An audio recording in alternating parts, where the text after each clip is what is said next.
Real talk, real leaders, and real results.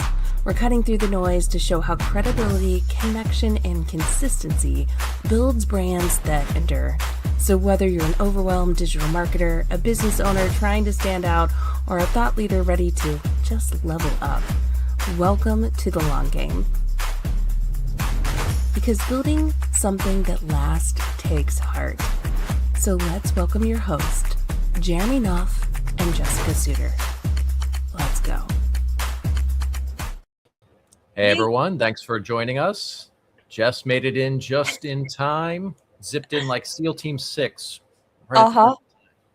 With airport still with me and all. Yes. Yeah. The joy of traveling while running a podcast. For sure. But I'm really excited for this one. This one was definitely worth waiting for, talking about turning your podcast into a relationship engine. So I didn't care what I needed to do. I wanted to make it for this episode for sure. Awesome.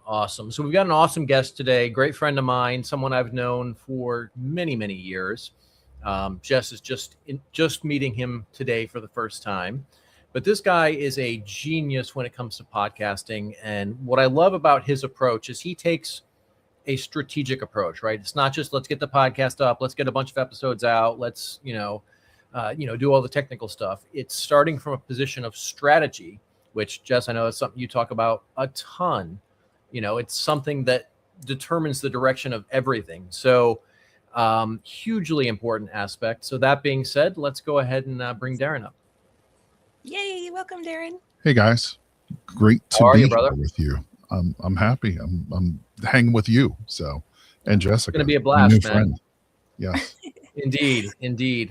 A lot of talk about the upcoming event behind the scenes before we got live. Jess, you want to plug that real quick before we jump into things? Oh yeah, we were talking about Social Media Week Lima with Darrin and with all of you. If you've not heard about it, it's happening June 17th and 18th in Lima, Ohio.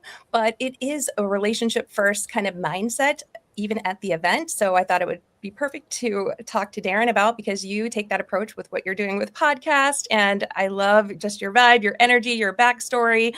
And I cannot wait to unpack it all. But I will drop the link to Social Lima. Happy Tuesday to you too. But I will drop the link in here for you guys to check it out if you've not heard about Social Media Week Lima. But to kick things off, so Darrin, why podcasting for you?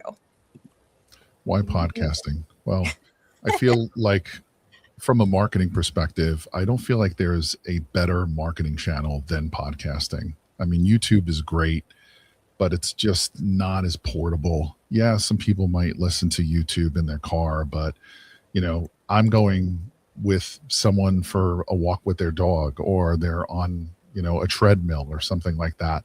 It's just a very portable way to connect with people in a very, very deep and intimate way, which is why I especially love it. Mm-hmm. Certainly helps that you've got a voice for podcasting, which worked out really well after the Munsters went off the air and you didn't have that role anymore. Yes, exactly. Thank you for that, man. I appreciate that. No problem, man. So let's talk about, what do you see a lot of people getting wrong when it comes to podcasting? Because you can throw a rock in a room and you're going to hit 5 people that have a podcast, right? And most people are doing it wrong. So what advice do you have for somebody who wants to get out there and launch a podcast, wants to bring real value to the world, but they don't really know where to start? They don't know what they don't know yet. What would your advice to that person be? Well, I'd always start with why, right? And I know it seems simple and rudimentary, but why do you want a podcast? What is your ultimate goal with starting a podcast? That's the first place to start.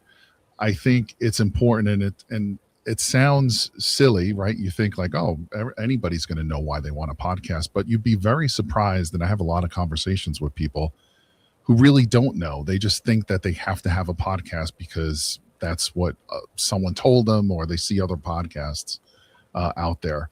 I think knowing that is very important. The second piece I say is really understanding with supreme clarity who it is that you're speaking to. Who are you creating the show for? And what is the ultimate goal that, like where's the place that you want to take that person? Those are really important pieces to start with. So I'd say that's definitely the place that you want to start. You want to really know who you're speaking to and why do you want a podcast in the first place? Do you want to build it to generate leads? Do you want to build it to establish authority, credibility? Do you want to build it as a connection platform?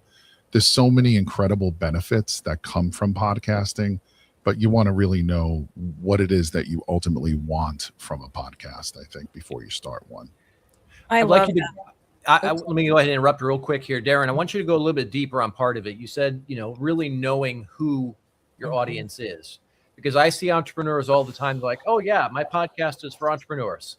Mhm. Shut the fuck up. Like, Yeah. narrow it down properly. So what advice do you have for actually properly identifying your audience? Well, there's tons of things that you could do from an avatar perspective. So when I'm helping folks build a podcast, one of the places that I start with first is going deep in something that I call a frustration statement. And that is a place where we identify who that person is, what are their biggest challenges, their biggest pain points, their biggest struggles. Um, Knowing who that person is one thing, but knowing also what drives them, what keeps them up at night. Those are really important things to know when you're building a podcast. So I think a lot of times people will build something that's like just a little bit too broad, like you said, like entrepreneurs.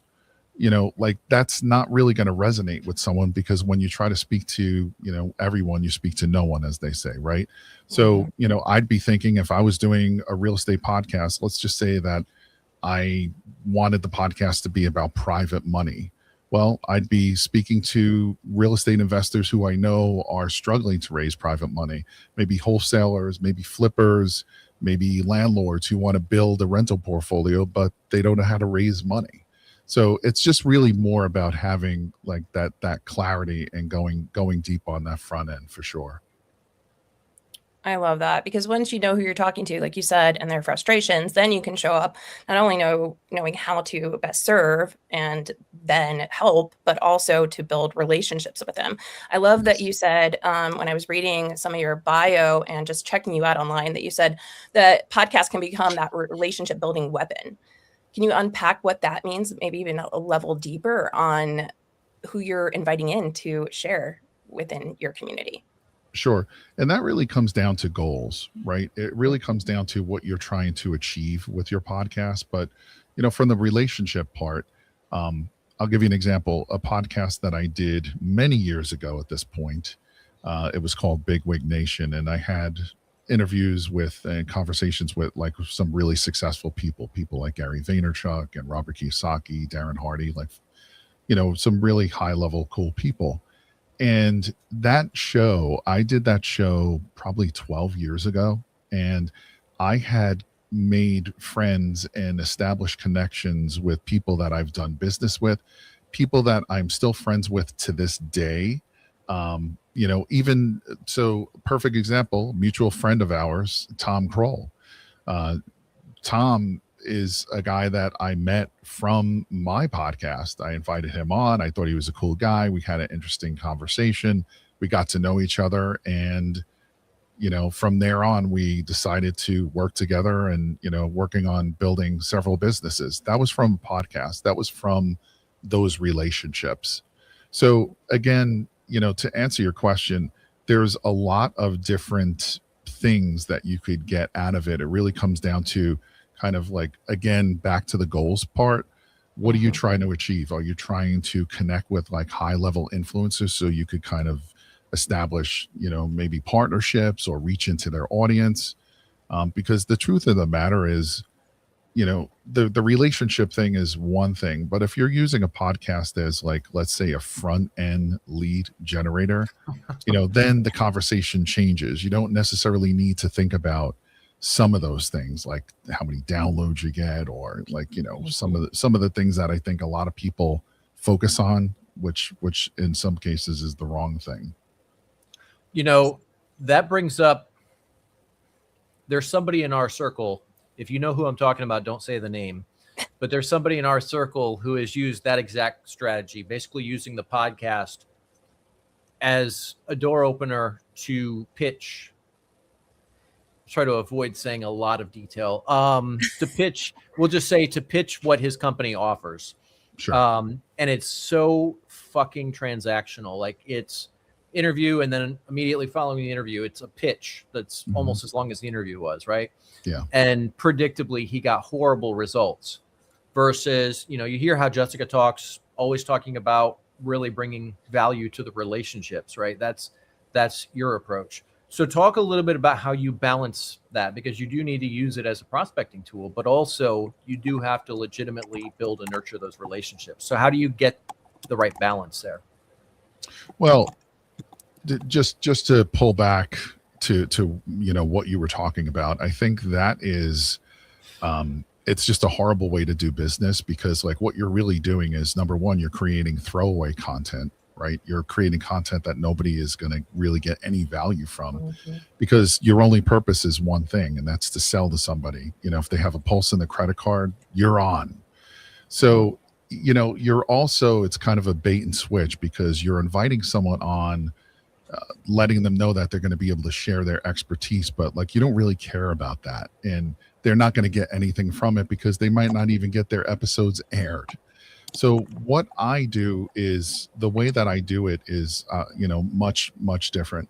If you're having somebody on the podcast, and let's just say that you're having a really good conversation with this person, and this person is maybe a likely fit for one of your products or your programs or services, that's, like you could have a really down-to-earth, deep, meaningful, valuable conversation that the audience is going to get value from, that your guest is going to get value from.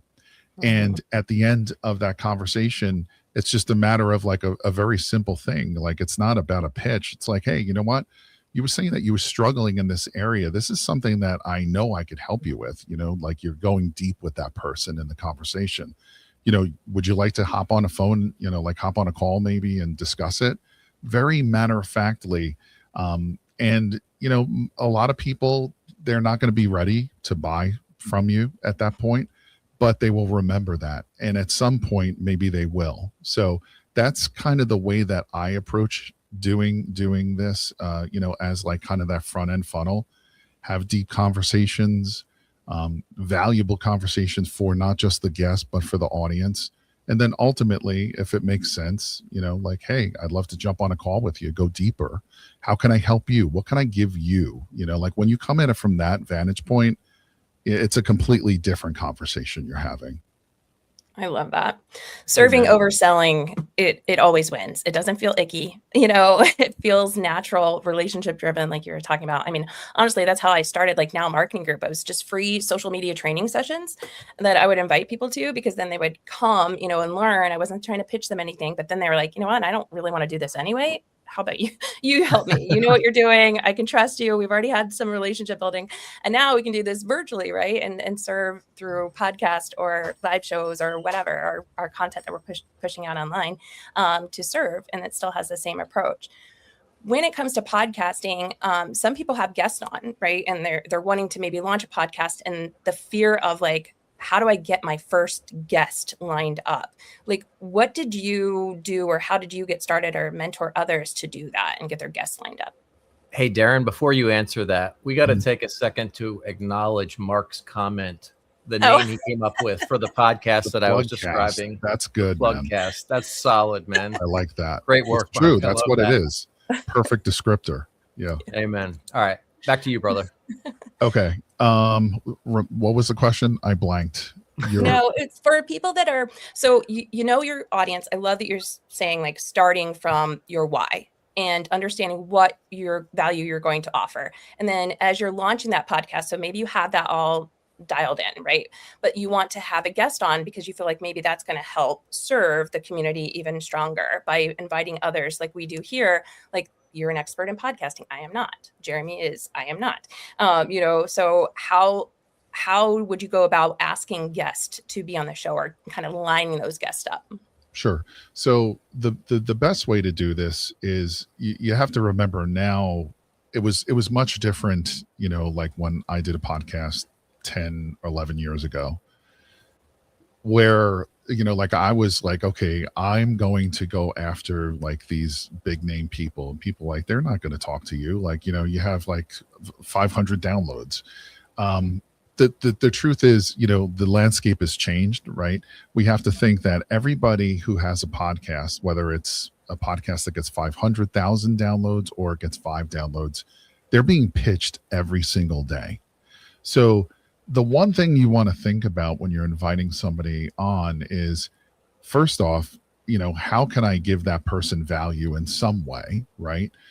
But secondly, how can I come up with a pitch that's really going to stand out and be different from the pitches that, they're getting every single day? And when I see the pitches, so I'm pitched every single day, probably 10 to 15 pitches a day, because I do produce several podcasts. And you would be surprised, like, these are all straight out of ChatGPT. They're garbage. And that's from people, Jeremy, who like are podcast booking agencies. They're sending out this dribble. So for me, I'd say, first off, think, how can you give some kind of value, right? Like, ultimately, and focus also, like in your pitch, you want to try to make it stand out, but you also want to focus on what you're going to be giving to their audience rather than what you want for yourself. I know it sounds like it's common sense, but you'd be surprised how many people, they send this long, stupid pitch, and it's talking about how great they are. Nobody gives a shit how good you are, right?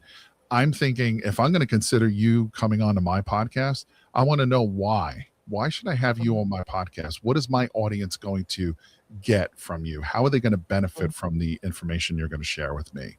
So those are the things. And the last thing I'd say, keep it short, a couple of sentences. Nobody's going to read this whole big like bullshit with bullet points and, people, they try to make themselves sound like, they're so great. And maybe they do have some accolades.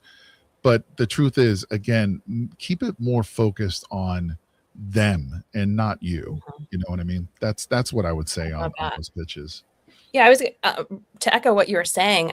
I know the ones that stand out to me where I've been either as a guest on the podcast, or this even goes even further, like being on a stage that they're hosting a conference or whatever. It's the ones that are more personalized, and they've called out maybe the reason why. Like, I love that you talk about this. This is why I think you would be a good fit here, and vice versa, right? And how the value add. But yeah, and personalization, and like whether that's an audio message or personalized email, that goes a lot further for me too. All of those things, 100%. Like anything that you could do to stand out. So I'll give you an example. I was trying to get Gary V on the show, and Gary, everybody is pulling at his shoestrings, right? Everyone wants him on. It took me a really long time to get him on my show. But what was I doing? I was sending him like personal audio messages. Like, I was doing all these kind of things, anything you could think about that's going to really help you stand out. And one other thing, you said, when it comes to people who are going into their pitch, this is one thing that I'm seeing in a lot of pitches now, and it's like kind of nauseating. Oh, I love the episode where now that's fine, right? Like, if it's real, but the problem is they're feeding this stuff into AI, and it's coming up with this generic bullshit that is not giving anyone value. It's not even real. They probably didn't even listen to it. I'm sure they didn't. So if you do legitimately listen to an episode, just be honest about like what it was that you really appreciated about it, and talk in human language. You could see these ChatGPT, like plugs from a mile away, and it's, it kind of frustrates me. A little bit of a pet peeve of mine, as you can probably see. Amen, man. That's one of my big beefs as well. And I talk about it all the time, because journalists and podcast hosts, podcast producers, etc., everybody says the same thing. They say they fucking hate it. So just don't do it. Use something personal. Use the approach that we talk about, actually using real relationships. It's not rocket science. Yeah, and even let them know, like if it's a show that you really want to be on, and like when I'm talking about value, some people might be listening and be like, oh man, what can I give this person? Well, something as simple as a podcast rating and review. Hey, you know what? I really love this episode. As a matter of fact, I just like went in and gave you a rating. Send a screenshot. I love those that. Things go a long way for folks. And sometimes you could even do it if you're not pitching. It's just the law of reciprocity. Like, I mean, Mhm. those things Yeah. go a long way. Believe me, when somebody is really trying to build a podcast audience, every rating and review and subscription counts. I love that. So let's look at the other side of that transaction, if you want to look I at it was gonna that way. say, yeah, and that's what it feels not transactional if they do it first too. Yeah, but I love Yeah. that. Yes. Yeah. Yeah. But on the other side of that, so you've done the podcast, you've recorded it, everything's great. What are you doing after that to continue nurturing that relationship from there? So there's a lot of things that you can do, right? Like, I'm always thinking about, how can I give this person some value? What can I do for you? Right? Like, a great question to ask that person, like after the conversation is like, what can I do to help you? This could be connections with other folks. I'm always thinking about, what, like, if I have a conversation with somebody and, like, I'm thinking about somebody else that might be a great fit for them as a connection, I might be like, John, I'm just thinking about you right now. I know somebody's audience that would love what you have to share. Can I make a connection with you guys? I'd make a connection text, or, it could be an email or whatever it is. But just think about, again, it all comes back to value at the end of the day. How can I help this person in some way? And there's always ways that we could help people, in one way or another, whether it's a connection or anything. I mean, there's tons of things that we could do. I love that. Yeah, even if, like you said, even just like leaving them a positive comment or a review or something, like it doesn't always have to be like transactional. So Yes. I love that. But yeah, so with that being said too, how can we best help you, or how can others find you? Well, I don't do a whole lot of marketing and promotion. I typically work with folks like based on referrals. So, if there's somebody that's listening that is, needs some help with their podcast, reach out to me. I'm probably most active on Facebook. I am Darrin Bentley, I think, is on Facebook, but you could find me Darrin. You can see my name there. If you have anything, if there's any way that I could help, if you have a question, I'm happy to answer it. I'm not looking to like pitch you. But yeah, I'd say Facebook is probably the place where I'm most active. If there's somebody out there that's listening that wants to launch a podcast or maybe try to grow and scale it, I'm happy to chat with you and give you some guidance. And, if I can help you, I'd be happy to connect you with someone who might be able to help you. That's awesome. And for what it's worth, Darrin is the behind the scenes guy for so many of the big podcasts, particularly in the real estate industry. But if I remember correctly, you're doing other industries as well, right? I do other industries as well. But I just happen to, I guess, fall into the real estate side because, I connected with one of the first people that we used the podcast to actually build their business, was in the real estate coaching space. So Right. I have worked with, quite a few of the bigger real estate influencers and coaches, but other niches and verticals as well. Awesome. So yeah, I would encourage you guys to check him out. Follow him on social. I will warn you, he has almost as small of a filter as I do. So be prepared for that. That's the disclaimer. Yes, Don't exactly. hold it against me, please. But you're always it's one of those, what you're getting scenarios. So I personally appreciate that. Jess, anything else you wanted to ask before we wrap up? Yeah, I did. So since you've been in this industry, what do you think like the future of podcasting looks like? I mean, is it still growing? Like, I know I listened to more podcasts in the last 24 hours, just being in the airport lounge than I have in a while because I'm working, at home. So sometimes I'll listen to it in the background, but then I'm jumping into meetings. But I found myself like remembering like how great they really are. Like I want to listen to them more. But what does the future look like? Because now there's like so many that are out there. Like, is there a new way for people to stand out with their podcast, or just kind of the same rules that you've been talking about now? Well, I think some of the rules, like when you're thinking about building a podcast premise, you want to think what can potentially differentiate your podcast from a sea of other podcasts that are similar. The problem is some folks think like, I'm going to launch a podcast because I like this guy's podcast. Well, what's going to make you stand out? So when I'm fleshing out a premise, I like to really think about what is a unique hook or angle for the show. So for example, if you look at a show like Hot Ones, here's a show where people are, this guy's interviewing celebrities while they're eating hotter and hotter spicy wings, right? That's cool. It's a unique thing. And there's a bunch of different things that you could do. You could do a challenge hook, like so many different hooks. So I'd say think about, something that can really differentiate you from a sea of other podcasts. That's how you would stand out. Statistically, like when we're looking at podcasts, if we compare the amount of podcasts, the number of podcasts versus the number of YouTube channels, podcasts are a tiny fraction of the amount of YouTube channels out there. And the good thing is, more and more people want to start a podcast every day. But the reality is most of those podcasts are not going to pass 7 episodes. So they're basically in the podcast graveyard. People think it's a great idea. They start it. They don't get traction or they lose interest. They get bored, whatever. And then they just stop it. So there's so many podcasts that are just like sitting out there in the podcast graveyard right now. To me, I just think as a medium, there's just no better medium. Whether you're looking to establish connections and partnerships, credibility, authority, or, just generate business with having this as a front end funnel. I don't think there's a better lead nurturer. Because, like just think about it. You're in somebody's ears for 30 minutes to 45 minutes. That person, if you do it right, that person's going to feel like they're a fly on the wall listening to this like intimate conversation and that they're your friend. And ultimately, what do we want to do? We want to turn strangers into friends, into listeners, listeners into friends, friends into clients for the right people. So that's what I'd say on that. Beautiful. I love that. All right, Jess, I'll let you close us out then.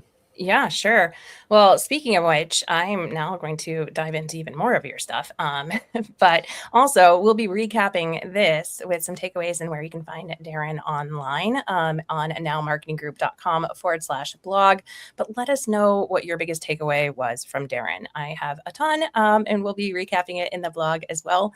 But I would love to hear your comments. And if you want the recap, just type recap in the chat here, and it will be sent to your inbox. But with that, thank you guys all for joining in with us on The Long Game this week. And thank you, Darrin, for sharing your wealth of wisdom with us and just showing up and telling us the right way of launching a podcast. Appreciate it. Well, thank you guys for having me. This was a lot of fun. So I look forward to doing it again sometime soon. Awesome. Yeah, we'll definitely have you on again soon. Awesome. Thanks, everyone. Bye, guys. Take care, everyone.